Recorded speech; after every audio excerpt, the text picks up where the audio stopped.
Zee Marathi, चर्चा ही होणारच। कोल्हापूरच्या शिक्षण उपसंचालक कार्यालयातील कर्मचारी व अधिकारी पैशाच्या आमिषापोटी खुल्या प्रवर्गातील उमेदवारांच्या प्रस्तावांना मान्यता देऊन मागासवर्गीयांच्या रोस्टरला हरताळ फासल्याचा आरोप ब्लॅक पॅन्थर पक्षाकडून करण्यात आलाय।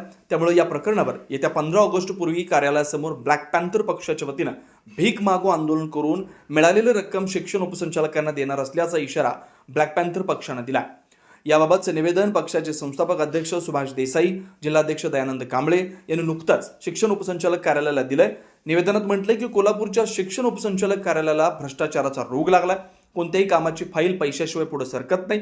जिल्ह्यातील अनेक शिक्षण संस्थांमध्ये SC, ST, OBC, NT, VJNT आदी प्रवर्गाचा राखीव कोठा शिल्लक असताना या जागांवर उमेदवार मिळत नसल्याचे कारण पुढे करून खुल्या प्रवर्गातील आपल्याच काही पै पाहुण्यांची व नातेवाईकांच्या मुलांची कामं अनेक संस्था चालक करतायत। याला शिक्षण उपसंचालक कार्यालयाचा मोठा आशीर्वाद आहे।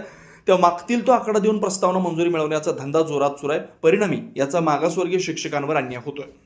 या गंभीर विषयावर यापूर्वी देखील निवेदनाद्वारे तक्रार करण्यात आलेली होती, मात्र संबंधित कर्मचारी आणि अधिकाऱ्यांमध्ये काही सुधारणा होताना दिसत नाही।